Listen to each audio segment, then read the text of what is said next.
Keluarga Indonesia yang berbahagia, selamat jumpa di acara yang istimewa ini, karena ini adalah hari ulang tahun TPI. Dalam suasana yang istimewa, karena ruangan ini tidak kurang adalah salah satu ruangan di Istana Merdeka, kebanggaan kita bersama, dengan bintang tamu yang istimewa pula, yaitu insan nomor wahid di bumi Nusantara ini, yaitu tidak kurang adalah Gus Dur. Ya, selamat malam Gus Dur. Ini kebetulan malam acara ini. Cuma dibilang istimewa ini kayak martabak. Ya, waduh sudah 1-0 dulu. Oke. Oke, Gus, begini, Museum Republik Indonesia itu menobatkan Gus Dur sebagai pemegang rekor presiden yang paling tepat keliling dunia. Karena dalam waktu yang sangat singkat, Gus Dur itu telah berkunjung di sekian negara, sudah nggak terhitung sampai negaranya itu. Dan yang menarik adalah semua pengiring Gus Dur waktu keliling dunia itu mengaku capek semua. Karena bayangkan, pagi hari ada seminar di Singapura, kemudian ketemu dengan Goh Chok Tong, malam harinya makan malam dengan Mahathir Mohamad di Kuala Lumpur, besok paginya sudah di Thailand, kunjungan negara, dan besok paginya sudah di negara lain. Jadi semua ngaku capek. Nah, Gus Dur sendiri apa enggak capek itu, Gus? Enggak, potongannya pengembara. Jadi ada apa? Bilang itu presiden keempat itu bukan yang paling gila, tapi yang bikin orang lain gila. Iya, orang lain jadi gila semua. Tapi biasanya kalau orang normal itu ya, maaf ini bukannya saya bilang Gus Dur abnormal, tapi biasanya orang normal. Tidak apa-apa, nggak ada jamunya. Ya, biasanya kalau orang normal itu kan ada jet lag, terus ngantuk, itu ini Gus Dur apa enggak ada itu Gus Dur? Ya saya ini tidur itu ngaso. Jadi karena itu kalau sudah bisa tidur ya sudah. Yang problem kalau nggak bisa tidur itu, tapi jarang sekali. Tapi selalu bisa tidur ya? Bisa. Iya. Apalagi Gus sama tidur atau nggak tidur nggak terlalu kelihatan ya bedanya ya. Iya, nggak lihat. Nggak lihat. tidur tetap nggak lihat. Dan yang luar biasa sekali Gus, waktu di Singapura itu kan Gus Dur menjadi superstar yang larisnya nggak kalah ketimbang Mick Jagger. Karena waktu itu waktu Gus seminar, orang sampai antri beli tiket seminar yang mahal sekali harga Singapura itu. Itu bagaimana kok bisa gitu Gus? Ya, saya bilang orang-orang itu ya dibilang pinter ya bodoh, dibilang bodoh ya pinter. Masa mau lihat saya saja beli tiket?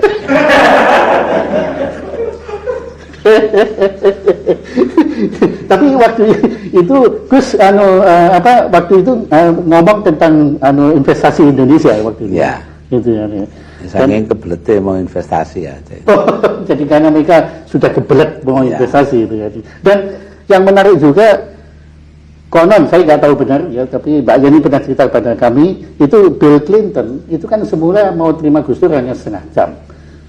Kemudian setelah ketemu Gus Dur, ditunggu sampai 1,5 jam, jadi 90 menit nggak selesai, sampai kalau nggak salah protokolernya yang nyetop waktu itu. Kok bisa gitu lama? Ngapain aja berdua dengan Bill Clinton? Ya ngobrol, podo presiden. Saya ceritain kepada Bill Clinton, ya di belakang meja tulisnya itu, meja tulis presiden itu di tembok ada apa itu namanya bolongan kecil gitu. Oh ya, itu dulu tempatnya Eisenhower naruh itu tongkat golfnya itu, golf stick. Oh iya. Nah Presiden Kennedy lalu ngajak wartawan ke situ. Ini loh perpustakaannya Eisenhower. Ya, seneng saya dongengi gitu. Oh mana Gus Dur yang dongengi itu? Iya lah, terus dia nanya di buku apa itu? Dan memang di bukunya Ted Sorensen saya bacanya. Jadi Bill Clinton sendiri malah nggak tahu ceritanya itu ya. Ya, enggak masa presiden kok baca buku. Oh, Di Amerika presiden baca buku itu artinya dia nganggur. Nah, kalau di sini presiden harus baca buku karena memang nganggur. aduh. Dan saya pernah lihat di salah satu foto itu Bill Clinton sedang ngakak terus tangannya gini megang dengkulnya Gus Dur gitu. Itu Gus Dur cerita apa itu lagi? Wah, Monica Lewinsky. lupa saya. Mungkin cerita itu loh apa? Churchill sama Clement Attlee, Perdana Menteri Inggris itu, orang nomor 1 Inggris setelah Churchill. Attlee jadi Perdana Menteri, lalu kerjanya menasionalisir perusahaan yang besar-besar. Jadi nasionalisasi lah ya. Yeah. Nah, satu ketika Attlee itu kencing di di tempat kencing di House of Commons di Parlemen Inggris. Churchill datang.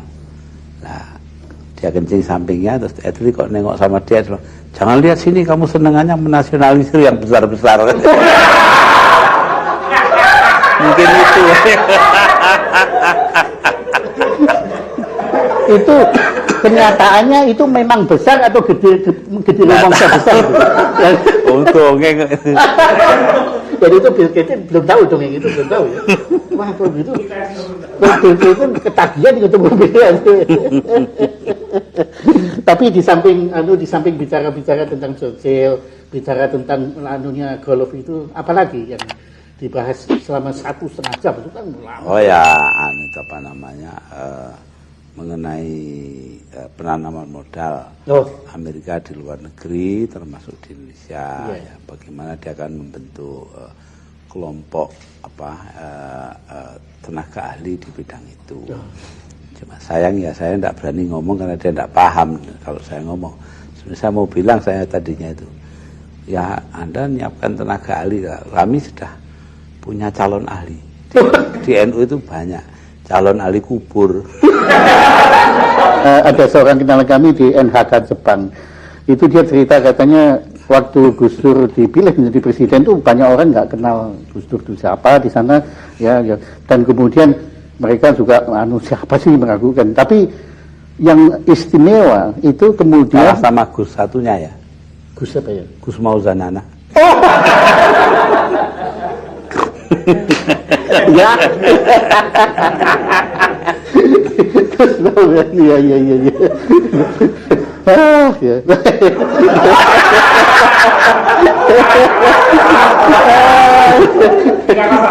Tinggal kosong banyak sudah.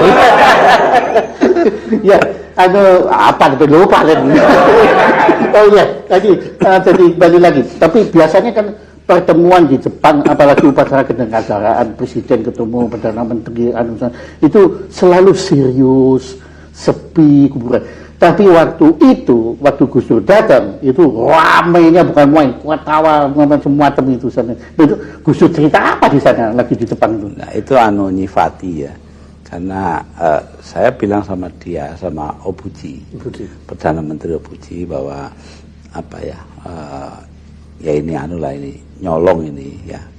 Saya dikasih tahu orang, Obuchi itu sebenarnya orang yang selalu bangga bahwa dia orang biasa. Nah, padahal dia lahir di kota tempat besarnya orang-orang gede di sana kayak Tanaka. Ya, itu kan orang gede, orang-orang luar biasa. Maka itu waktu ketemu ya saya bilang, Anda ini orang biasa yang paling luar biasa. Wah, itu the most extraordinary man. Senangnya bukan main dia itu. Dia tambah, kita ini punya watak yang sama. Apa itu yang mulia? Ya, kita ini sama-sama ya, berdua ini merubah musuh politik menjadi kawan. Nah itu, ya, alhamdulillah. Nah, jadi guyon gitu-gitu saja. Iya. Dan dia senang sekali itu kan? Iya, cocok ketemu yang cocok itu. Iya. Itu dan dia juga kesini juga cocok betul itu. Iya, dan beliau menguasai bahasa Inggris langsung atau pakai terjemahan? Pakai terjemahan. Oh, itu yang lucu dengan yang terjemahan itu. Nah, itu yang paling lucu yang punya RRC. Nah, dulu ya, bukan zaman saya ini. Nah, itu ada delegasi militer dipimpin Amerika, dipimpin oleh kepala gabungan, kepala staf. Datang ke sana, ngomongnya panjang, kepala gabungan kepala staf ini panjang sekali, kemudian diterjemahkan pendek, kok semua ketawa. Jadi terus dia tanya, kamu ini kok hebat ya, menerjemahkan omongan saya panjang itu diterjemahkan pendek saja kok semua ketawa, apa rahasianya? Loh, gampang, saya bilang orang ini nyeritakan lelucon, silahkan ketawa.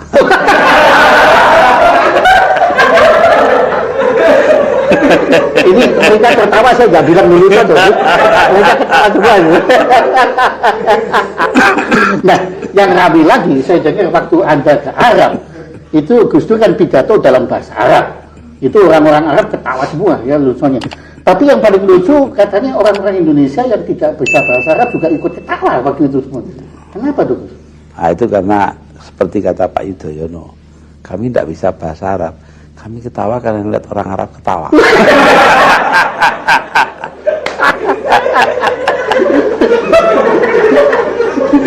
Jadi paling lucu Arab ketawa. Iya. Pasti semua negara di sekeliling kita sudah Gus Dur kunjungi. Kenapa justru Australia yang begitu dekat dengan kita kok dianaktirikan, kok nggak dikunjungi Gus Dur? Ya belum aja. Belum. Tapi bakal dikunjungi. Ya kalau pimpinan pemerintahnya bersikap rasional kepada kita gitu aja. Oh, jadi artinya sekarang nggak rasional? Ya terserah. Nah, yang jelas saya baca di koran dan juga dengar laporan bahwa dia, John Howard, Perdana Menteri, orang tersatu di sana, pidato di depan parlemen bahwa Indonesia menjadi tempat transitnya orang Timur Tengah yang menjadi imigran gelap ke Australia. Loh, mestinya ya begini, sebelum diomongin ke parlemen, omong dululah sama kita, kayak kita tidak punya duta besar saja. Iya. Dan juga kayak dia nggak punya duta besar di sini. Iya, betul. Kemudian baru-baru ini Menteri Luar Negeri Alwi Siab ngomong sama saya. Dia ditemui oleh Alexander Downer, Menteri Luar Negeri Australia di Macau. Ya, nah, di sana terus ngomong katanya Alwi Siab pada dia, ya begini ya, kalau Anda betul-betul memperhatikan perasaannya orang Indonesia, ya berapa jauhnya sih Anda pergi dari Australia ke Indonesia kemudian pulang lagi? Kenapa kok sampai jadikan Indonesia ini sebagai tempat transit dari sini terus ke Singapura? Kayak kita ini stasiun saja. Nah itu, oh ya nanti kita ke Jakarta pulang pergi. Ya sudah, ini ya karena kami mengira bahwa Indonesia itu langkah pertama lah dalam transit. Ya itu namanya Anda tidak ngerti perasaannya Indonesia. Kalau ngerti kan tidak akan begitu. Iya. Jadi banyak misinformasi. Iya.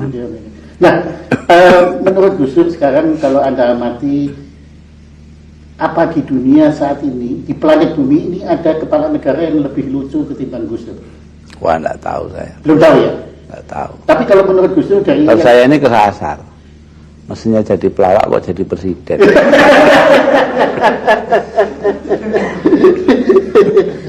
Tapi ngomong-ngomong Gus, ada yang iri juga loh terhadap kelucuan Gus Dur ini, yaitu teman kita yang namanya Arif Budiman itu yang ngungsi ke Australia sekarang itu Gus.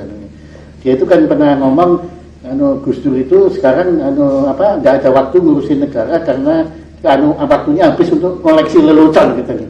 Nah itu gimana komentarnya si Arif itu kan? Ya nanti lihat buktinya aja, gitu aja. Negaranya tambah makmur, keamanan bertambah baik, rakyatnya hidupnya semakin meningkat, ya berarti saya walaupun lucu ya bisa ngatur negara, gitu saya. Kalau menurut saya bukan walaupun lucu, tapi karena lucu maka bisa ngatur negara. Wah itu Anda sendiri. Dan saya sama Arif selalu bertentangan loh. Ya. Nah, tapi saya menghormati Mas Arif kok. Pendiriannya bagus, sering bagus. Ya. Kalau sekali-sekali salah, nggak apa-apa, manusia itu tempatnya salah dan lupa. Nah, Gus, ngomong-ngomong dulu kan sebetulnya ya Gus itu kan tidak ada persiapan atau mempersiapkan diri untuk menjadi presiden sebetulnya. Ya lebih banyak Siapnya, ya, tapi tidak mempersiapkan diri. Nah, gitu. Ya. Suruh jadi ya jadi. Iya. Tapi kalau nggak salah kan sampai detik terakhir kan sebetulnya kan Gus juga tidak menduga kalau Gus terpilih menjadi presiden. Betul kan? Sebetulnya sudah ada beberapa orang yang bilangin saya akan jadi presiden. Cuma ya saya diam aja ya. Soalnya bukan apa-apa. Ya kalau jadi ya, kalau enggak kan tambah sakit. Saya diam aja, ternyata jadi betul. Iya. Sekarang saya bingung, mereka itu betul-betul apa ya, sakti apa tidak. Gaya hidup Gus kan waktu itu setelah menjadi presiden kan harus juga berubah. Oh iya. Ya, protokoler, antara lain yang paling populer adalah kebiasaan Gus pakai sandal yang harus pakai sepatu itu. Iya. Itu rasanya gimana Gus waktu pertama? Wah ya, sampai sekarang kakinya masih panas saja itu. Dan saya senangannya baju pendek, saya harus baju panjang. Oh iya benar. Tapi ya sudahlah, kalau dibandingkan nasibnya rakyat orang banyak, sudah ini apalah artinya sepatu sama hem panjang itu. Betul juga Gus di situ. Nah, kemudian tadi Gus sudah nyebut bahwa ibu memang mau ke istana. Tapi anak-anak gimana waktu itu? Komentar dari anak-anak kan anak Gus kan ada 4. Ya semuanya ada yang ikut, ada yang tidak. Sekarang pun ada yang dekos di luar. Dekat UI karena dia kuliah di UI pagi dan sore. Jadi ya nggak tahu pulang sini ya kapan ada kosong pulang. Jadi dia indekos di sana ya? Iya. Karena lebih praktis ya? Iya. Jadi apa bebas nggak harus di istana ya? Iya. Tapi kalau menurut protokolnya biasanya anak-anak ini juga boleh tinggal di luar boleh kan? Ya satu tinggal di Ciganjur. Oh, ada satu lagi. Ya karena sekolahnya di Cinere. Oh, ya. Nah, yang menarik Gus juga, waktu Gus masih tinggal di Ciganjur, itu kan becak kan boleh berkeliaran di daerah sana Ciganjur itu.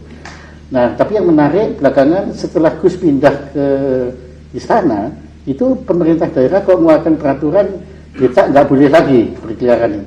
Apa karena di istana Gus Dur nggak perlu becak? Enggak, memang dari dulu kan becak nggak boleh. Oh, di sana nggak boleh? Nggak boleh. Oh. Di seluruh Jakarta nggak boleh, hanya di daerah perumahan, bukan jalan-jalan yang dilalui mobil.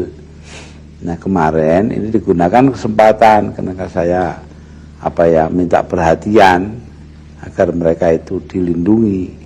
Pengertian dilindungi ini kalau pemerintah daerah ya nasibnya. Tapi kalau mereka ya boleh becak gitu loh.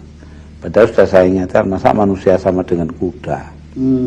Narik becak itu sama dengan kuda. Itu maksudnya orang yang larang becak itu. Nah, jadi ini ada ada perbedaan penafsiran. Iya. Jadi tidak hanya Quran saja, omongannya orang aja bisa ditafsirkan keliru. Iya. Dan memang belakangan ini kan banyak ucapan Gus Dur yang memang juga disalah tafsirkan gitu ya. Iya. Di situ ya. Iya. Nah, sejak awal Gus Dur terpilih menjadi presiden, Gus Dur kan mempersilahkan untuk dikritik. Iya. Ya kan, memang setelah itu Gus Dur benar saja banyak yang pihak-pihak mengkritik Gus Dur, baik kritik yang masuk akal maupun kritik yang masuk akal. Tetapi antara lain sikap Gus Dur itu kan memang kadang-kadang misterius. Kadang-kadang kalau ngomong kan berhenti, kemudian kita terpaksa menafsirkan sendiri sehingga banyak orang-orang yang tidak kenal Gus Dur itu makin salah tafsir terhadap Gus Dur. Nah, antara lain dalam gerak kepresidenan Gus Dur ini, terutama dalam mengatasi masalah yang kita paling parah pada saat ini, yaitu ancaman disintegrasi. Yaitu banyak pihak menilai Gus Dur lamban. Mereka menilai lamban. Nah, menurut saya ini kan salah satu kekeliruan tafsir lagi yang mungkin perlu kita ketahui langsung dari Gus Dur. Jadi sebetulnya bagaimana Gus ini mengenai masalah penanganan Gus Dur terhadap disintegrasi? Saya rasa yang satu yang paling penting ya, kita harus melakukan identifikasi kelompok-kelompok mana yang secara strategis harus diajak berunding. Itu yang paling pokok dan itu makan waktu. Itu yang seolah-olah lamban itu di situ. Jadi nggak bisa langsung ya Pak? Nggak bisa. Sama saja kalau yang bilang lamban, saya bilang silakan Anda coba sendiri kalau bisa. Gitu. Jadi proses. Iya, itu semua ada. Seperti Aceh, sampai hari ini aja belum selesai. Ini barusan mau rekam ini, saya dapat laporan bahwa keadaan di Aceh semakin panas. Itu satu contoh. Jadi tidak semudah yang kita inginkan. Tapi ya alhamdulillah pelan-pelan sudah mulai baik. Iya. Jadi dimana kalau perlu ya kita harus keras. Umpamanya contohnya di Maluku. Maluku itu saya minta kepada Laksamana Widodo sebagai Panglima TNI itu untuk bertindak keras, menggeledah rumah-rumah mencari senjata kan. Kemudian orang-orang dari sini yang bersenjata naik kapal laut sebelum mendarat di Maluku digeledah polisi dulu. Kalau ada yang senjata yang ada dipegang dengan orang-orang yang ditangkap. Jadi itu tidak segampang membalik tangan gampangnya lah. Jadi memakan waktu juga. Itu pun belum tentu tidak dibikin lagi karena ya ada oknum-oknum, ada yang sipil, ada yang bekas TNI segala macam itu untuk ingin mengganggu. Ya, kenapa? Karena privilege mereka atau kenyamanan mereka terganggu oleh keadaan sekarang. Reformasi ini ya. Iya. Jadi ini semacam upaya menstatus quo-kan posisi ini. Betul. Seperti yang kemarin terjadi di Mataram itu sudah jelas semua. Jadi sebetulnya Gus Dur sudah tahu orang-orang itu. Sudah tahu semua. Nah ini kita tidak bisa berbuat karena nggak ada bukti. Gitu. Nah itu Gus yang perlu supaya secara hukum kita harus membuktikan. Nah, ini orang yang nggak ngerti kan itu lamban segala macam. Nah, cari buktinya itu yang sulit. Iya. Karena mereka dalam melakukan itu cukup terampil sehingga jebakan-jebakan perangkat hukum itu nggak bisa kena semua itu. Jadi ya itu Gus saya kira yang perlu masyarakat Mas tahu supaya bisa memahami itu. Ya saya rasa memang itu yang perlu dimengerti oleh semua orang itu. Dan juga bahwa karena mereka itu istilahnya itu ada di di tempat gelap, kita di tempat terang. Mereka bisa ngelempar seenaknya. Jadi mereka bisa bikin kerusuhan di mana saja. Tetapi tidak usah takut. Pemerintah sudah bertekad untuk menyelesaikan masalah ini. Jadi begitu kejadian satu tempat langsung digarap, dan begitu digarap maka ya tentu saja mereka akan lari. Iya. Tapi jadi sikap dari pemerintah ini hanya bisa menangani kalau sudah terlanjur kejadian. Betul memang. Tidak bisa preventif. Tidak bisa. Tidak bisa ya. Untuk preventif itu kalau sudah negaranya maju mungkin ya bisa. Nah, kita sabar. Iya. Saya sabar. Beberapa orang yang ngomongnya tidak karu-karuan, saya tahu semua, saya dengerin aja. Nah, tapi nanti kalau sudah keterlaluan, sudah ganti aja orang ini. Iya. Jadi Gus Dur yakin kalau Gus Dur sebetulnya sudah punya kendali terhadap ini. Cuma perlu waktu ya. Iya itu. Betul. Waktu dan saya yakinkan kemarin seperti Go Chok Tong ya. Kemudian juga Van Artsen, Menteri Luar Negeri Belanda kemarin datang. Ya. Hari ini ya delegasi dagang dari Amerika. Kemudian juga Wakil Menteri Luar Negeri Inggris kemarin, Christopher, itu semuanya saya beritahu, tidak usah khawatir. Kalau memang EU masih ragu-ragu, jangan tanam di daerah yang ribut, taruh aja di Jawa, di mana gitu. Selektif jadi. Selektif. Tidak ada masalah. Jangan dihubung-hubungkan seluruh daerah. Dan saya rasa nggak lama, sebentar lagi juga sudah sudah selesai. Nah, tetapi ngomong-ngomong tentang kabinet Gus Dur sendiri, itu Gus Dur sendiri kan pernah juga mengakui kabinet ini kan kabinet hasil dagang politik kan, jadi kompromi dan macam-macam itu. Jadi menurut Gus Dur kritik bahwa kabinet Gus Dur ini kurang profesional, kemudian tidak terkoordinir, itu menurut pendapat Gus Dur sendiri bagaimana? Ya, profesional atau tidaknya terserah pada pengaturan kabinetnya. Kalau diatur yang baik ya profesional. Sebab itu tergantung. Saya akan berusaha sebaik-baiknya untuk untuk bisa profesional. Ya, kalau keluhan wajar aja orang mengeluh sekali-sekali, tidak masalah. Nah, adapun ini hasil dagang sapi, ya tidak perlu dipantang, memang nyatanya begitu kok. Tapi itu tidak berarti kabinetnya jelek toh. Semua kabinet di dunia yang dasarnya parlementer itu hasil dagang sapi semua. Jadi iya, lebih baik demikian. Iya. Karena kita nganggur seperti Belanda, Jerman, Inggris, betul. ya semua dagang sapi semua. Koalisinya. Ya, yang tidak dagang sapi ya dagang kambing gitu. Dagang jago juga bisa. Nah, iya. Nah, DPN dan Demsos juga Gus Dur sudah bubarkan dan ternyata juga dampaknya juga yang dahulunya berkecuali sekarang sudah selesai. Tapi yang menarik waktu di DPR kita pernah dengar Gus Dur itu nyeletuk. Sebetulnya Depkes juga perlu dibubarkan. Nah, ini sebagai kita yang bakul-bakul jamu ini kan yang di Depkes ini jadi kita ini jadi gimana ini jadi kenapa kok Gus bisa punya enggak, maksud saya itu baik loh. Ya. Sebanyak mungkin kegiatan masyarakat itu ditangani masyarakat sendiri, jangan oleh pemerintah. Itu loh maksudnya. Ya. Nah, Depkes itu urusannya obat, ya, termasuk jamu lah. Itu kan diminum orang toh. Iya. Lah iya, tidak ditaruh di lemari karena itu bukan urusan pemerintah sebetulnya. Itu urusan masyarakat. Tapi ya sudahlah, keadaan begini ya sudah kita biarkan dulu. Nanti lambat laun kita kembalikan kepada masyarakat. Oh, gitu ya. Jadi kita nanti lambat laun kembalikan ke bakul-bakul jamu itu nanti. Ya, boleh. Nanti Nah, pemerintahnya beli jamu. Nah, kami dengar penglihatan Gus Dur sudah mulai pulih kan? Ya, mudah-mudahan 3 bulan lagi sudah bagus. Jadi Gus kan bisa membedakan warna ya? Sudah mulai. Wah, bagus. Biru muda sudah kelihatan. Kalau yang belum itu hijau dan merah. Iya. Tapi konon Gus. Mungkin karena saya poros tengah itu Pak. Oh. Kalau hijau kan PKB, kalau merah kan PDI. Nah saya poros tengah. Tapi Gus, konon Gus itu menjadi sakti karena Gus itu tidak melihat gitu loh. Jadi nanti dikhawatirkan kalau Gus lihat yang jelek-jelek malah nggak sakti lagi gitu gimana? Nah, jadi presiden bukan soal sakti, soal dipilih. Nah, Gus, yang kami kagum ya, sebetulnya memori, daya ingat Gus Dur itu kan urusan negara ini kan luar biasa tuh Gus. Dimana sebetulnya informasi yang paling penting adalah informasi tertulis, padahal ya maaf Gus pada saat ini kan belum bisa banyak membaca atau boleh dikatakan sama sekali tidak. Nah, cara Gus Dur menyerap informasi tertulis itu bagaimana? Rajin tanya. Kalau bertanya tentu ada jawaban. Oh. Itu saja. Jadi banyak tanya. Iya, dan dibacakan koran tiap hari. Nah, tapi ingat-ingatnya itu. Oh ya, enggak tahu itu. Apa? Dulu sebelum kena stroke saya itu hafal 2000 nomor telepon.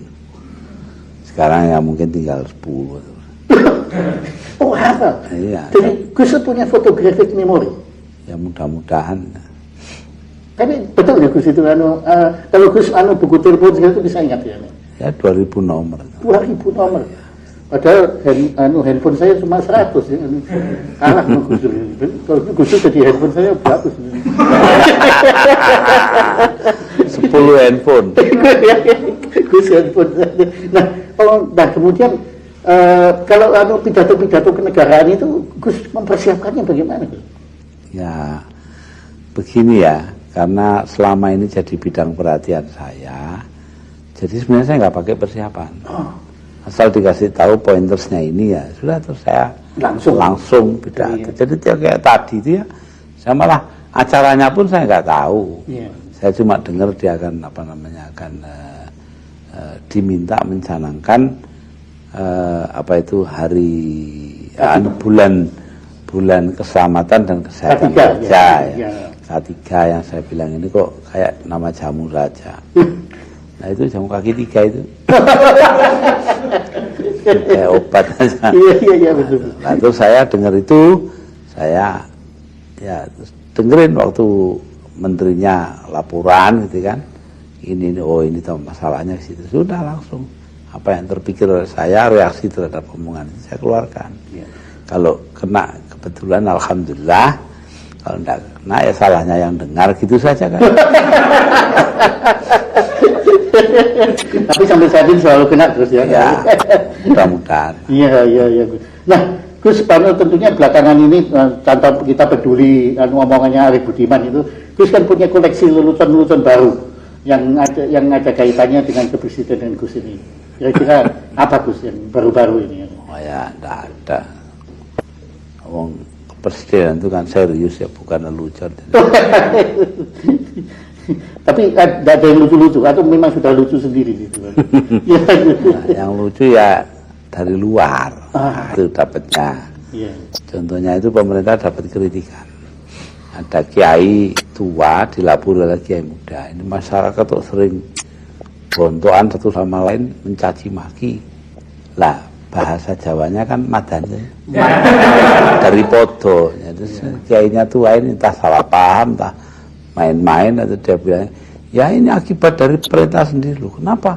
Lah pemerintah kan mau bikin masyarakat madani. Padahal masyarakat madani itu maksudnya masyarakat berkeadaan. Ya kalau nggak salah Gus kan punya juga tulisan yang waktu itu saya dengar waktu makan malam itu mengenai di rumah sakit jiwa yang orang mancing itu. Oh itu sih. Itu perlunya dokter itu siap-siap. Mempersiapkan diri dan tahu persis keadaan pasiennya. Jangan kayak dokter jiwa yang masuk sebuah rumah sakit jiwa dan di situ melihat pasiennya pegang lidi itu ada benangnya, itu masuk ke baskom ada airnya. Orang itu ngadepi baskom itu. Langsung kan wah ini mesti cari ikan ini gitu loh. Jadi dia bilang dokternya itu sama orang itu, wah sudah banyak ikan dapat ini. Jawabnya, dokter gila apa masa begini dapat ikan? Ini tidak karuan yang mana yang gila, mana yang pasir. Ya, jadi kayak negara kita saat ini Gus ya. Nah, Gus begini, jadi para pemirsa ini menyaksikan acara istimewa bersama Gus ini dalam rangka ulang tahun TPI Gus. Apa kira Gus Dur berkenan menyampaikan mungkin pesan-pesan Gus Dur kepada kita semua Gus dalam saya itu bingung dengan TPI. Itu saja. Kenapa? Yang terkenal kan semua tahu. Sholawat Badar itu tuh. Jadi lagu Sholatullah Salamullah ala Tuhan Rasulillah itu. Oh iya. Nah, itu ini dibikin oleh Kiai Ali dari Tuban dan dibuat aransemennya oleh Kiai Ahmad Siddiq dari Jember. Oh. Nah, orang yang tidak tahu Sholawat Badar namanya sih Badar. Badar itu ahli Badar, orang Badar itu perang. Lah ya lah, begitu kok minta damai itu loh. Kan ya aneh tuh, saya itu kok bingung. Loh orang minta perang kok minta damai kok nyanyi hanya perang itu. Ya, enggak tahu, saya enggak ngelarang loh ya. Setelah mau TPI mau terus ya silakan, tapi bertentangan itu harapannya dengan nyanyiannya. Oh jadi itu termasuk kelirumologi itu Gus ya? Ya, itu. Atau keliru mengerti. Sama dengan itu apa? Orang Indonesia yang naik kapal, kapalnya tenggelam, tinggal batang kayu yang besar, dan di situ ada orang Perancis sama orang Inggris. Nah, bertiga mereka di situ kedinginan, tahu-tahu ada botol liwat. Pegang di saut kena, ternyata itu ada jinnya Aladin. Gitu. Wah saya jin Aladin, masing-masing boleh mengajukan satu permintaan. Wah kata Inggrisnya, saya lahir di London, kebangsaan saya Inggris, saya kawin dengan orang Inggris, teman kerja saya Inggris, semuanya Inggris, tolong saya dikembalikan ke London. Wah, hilang. Satunya lagi bilang, oh saya orang Perancis, kawin dengan orang Paris, beranak di Paris, kerja di Paris, temennya di Paris semua, tolong kembalikan saya ke Paris. Hilang. Nah, ganti orang Indonesia kan. Anda gimana? Wah sini kok sepi ya, nggak ada temennya, tolong kembalikan yang tadi. Kumpul lagi ya. Itu mentalnya orang Indonesia. Iya Gus. Nah, itu. Dan ini konon Gus akan melanjutkan rekor keliling dunia Gus lagi. Ya. Dalam waktu dekat Gus akan ke Eropa Gus ya. Iya, ya. Nah ini banyak yang dengar Gus akan ke Davos. Ya di Swiss itu indah sekali memang. Kami pernah ke sana, daerahnya itu memang indah sekali gitu ya. Nah, Dan apalagi di bulan sekarang ini kan kondisinya sangat menarik di sana. Nah, Gus, kenapa Davos? Di sana berkumpul para pengusaha dan pemimpin pemerintahan. Saya kebetulan disuruh bicara. Oh, jadi karena itu saya akan dari seluruh dunia itu? Ya. Itu pertemuan ekonomi sedunia ya? Ya, pertemuan ekonomi yang terpenting di dunia. Jadi saya disuruh bicara ya mengenai mungkin hubungan Islam dengan dunia usaha. Wow. Nah, dari sana saya mau ke Prancis, Prancis, Inggris, Belanda, Jerman, Italia, termasuk bertemu dengan Sri Paus di Vatikan. Kemudian melihat teman saya, Presiden Havel dari Cekoslovakia. Ya, kemudian saya pergi ke India. Itu Gus sudah kenal sebelumnya ya dengan? Saya sudah pernah seminar di sana. Dia seorang penyair ya? Ya, penyair.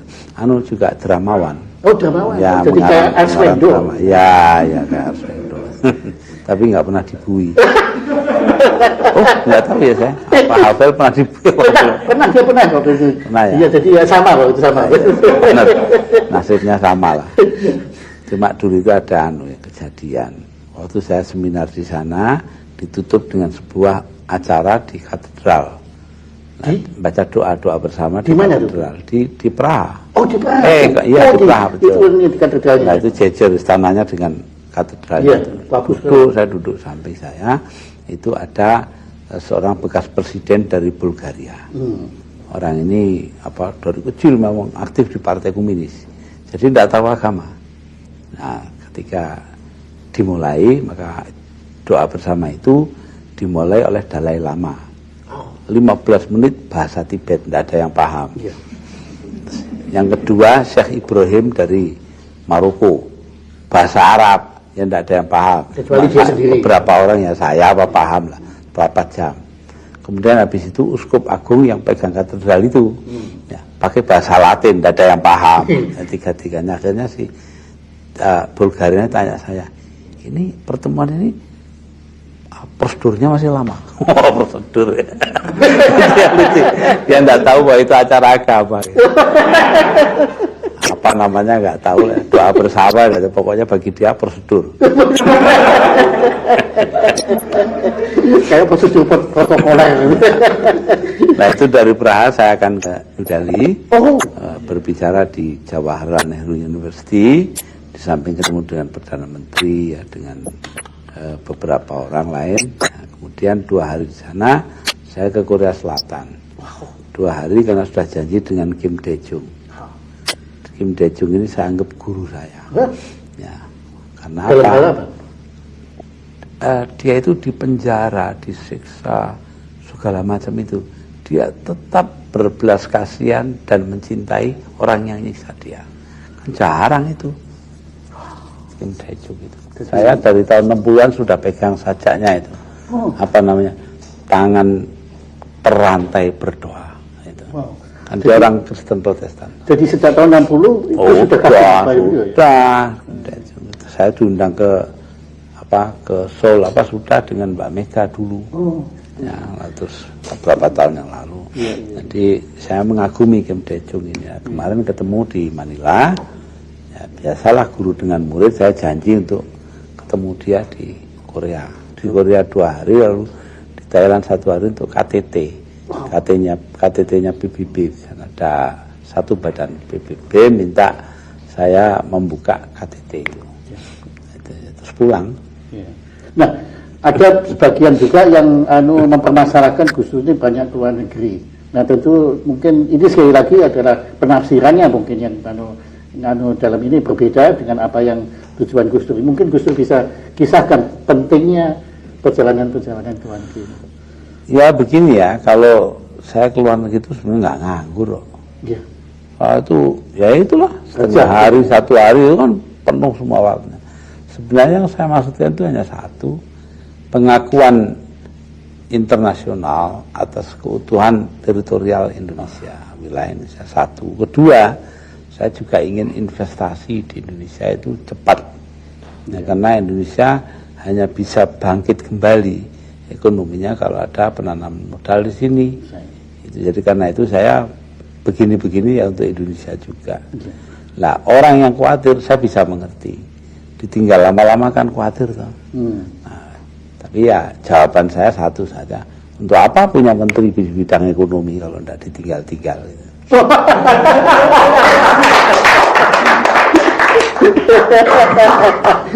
Sekarang betul-betul sebagai penutup Gus, ada pesan kepada kita semua Gus dalam menghadapi masa depan bangsa Indonesia tercinta ini. Saya rasa yang terpenting itu loh, kita harus punya rasa mengabdi kepada bangsa dan negara. Ini yang paling penting. Kalau ini bisa saya tanamkan dalam masa saya menjadi presiden ini, ya alhamdulillah, berarti memang benar kata orang, bangsa Indonesia itu adalah bangsa yang baik hati.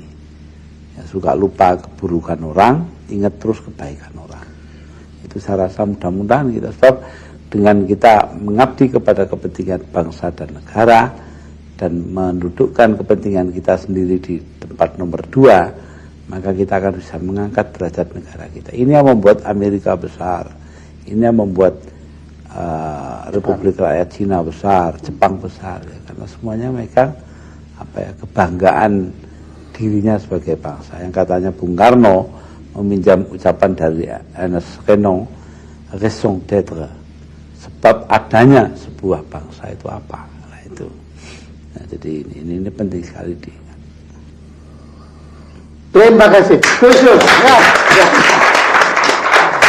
Demikian pemirsa bincang-bincang kita dengan Gus Dur, dan semoga dengan kehadiran Gus Dur dan penjelasan Gus Dur kita bisa lebih akrab dan lebih mengenal kepribadian sejati dari Gus Dur yang kita kagumi dan kita hormati dan kita cintai ini. Dan marilah kita bersama mengabdi kepada nusa dan bangsa Indonesia tercinta ini. Terima kasih.